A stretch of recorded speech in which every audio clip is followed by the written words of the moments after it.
Bengaluru rave party Telugu రాష్ట్రాల్లో ఇటు టాలీవుడ్లో కలకలం రేపింది. ఈ రేవ్ పార్టీకి టాలీవుడ్ ప్రముఖులు హాజరయ్యారని వార్తలు రావడంతో తెలుగు సినీ పరిశ్రమలో ఇది హాట్ టాపిక్గా మారింది. ముఖ్యంగా ఈ కేసులో టాలీవుడ్ సీనియర్ నటి హేమ పాల్గొని డ్రగ్స్ తీసుకున్నట్లు ఆరోపణలు వచ్చాయి. ఇక తాజాగా బెంగళూరు రేవ్ పార్టీపై వీడియో రిలీజ్ చేస్తూ తాను నిరపరాధిని అంటూ కూడా నటి హేమ ప్రకటించింది. తనకు డ్రగ్స్ టెస్ట్లో నెగిటివ్ వచ్చిందంటూ ఆమె వెల్లడించింది. నేను మీ హేమని.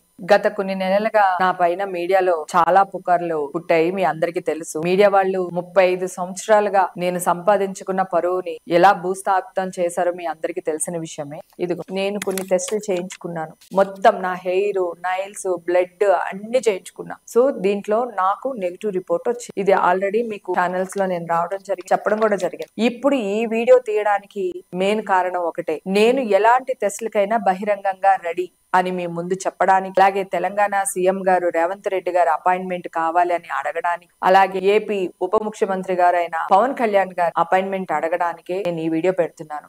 నన్ను ఒక టెర్రరిస్ట్ లాగా, ఒక ఏమంటారు జిహాద్ కి వర్క్ చేసిన దానిలాగా ఈ మీడియా నా మీద ప్రచారం చేసింది. నేను ఇప్పుడు వాళ్ళ దగ్గర ఎలా వెళ్ళాలి, ఎలా అప్రోచ్ అవ్వాలో కూడా తెలియకుండానే ఈ వీడియోని పెడుతున్నాను. నన్ను మీడియా వాళ్ళు బ్లాక్ మెయిల్ చేశారు, సెటిల్మెంట్ కి రమ్మని పిలిచారు, కొంతమంది పెద్దవాళ్ళు కాంప్రమైజ్ చేస్తానని పిలిచారు. నాకు మీడియాకి గొడవలు లేవు, నాకు మీడియాకి ఏముంటాయి, నేను ఎందుకు రావాలి, నేను ఏ తప్పు చేయలేదు, నేను తప్పు చేయలేనప్పుడు సెటిల్మెంట్ కి ఎందుకు రావాలి? నన్ను ఎవరెవరు బ్లాక్ మెయిల్ చేస్తున్నారో వాళ్ళ ఫోన్ నెంబర్స్ ఉన్నాయి నా దగ్గర. ఆ నెంబర్ కూడా మీకు తొందరలోనే నేను అప్డేట్ చేస్తాను. మీకు ఆ నెంబర్ ని. నాకు నెగిటివ్ రిపోర్ట్స్ వచ్చినాయి. నన్ను నమ్మమని ఎవరిని అడగట్లేదు. ఓకే, నేను ఎలాంటి టెస్టులకైనా బహిరంగంగా రెడీగా ఉన్నానని చెప్పడానికి మాత్రమే ఈ వీడియో పెడుతున్నాను. నాకు సీఎం రేవంత్ రెడ్డి గారు అపాయింట్మెంట్ కావాలి, నేను ట్రై చేస్తున్నాను. నా వాయిస్ ఆయన దాకా తీసుకెళ్లవలసిన బాధ్యత కూడా నా అన్న తమ్ముళ్ళు నాకు సపోర్ట్ చేసే మీ మీదే ఆధారపడింది. ప్లీజ్ కెళ్ళండి.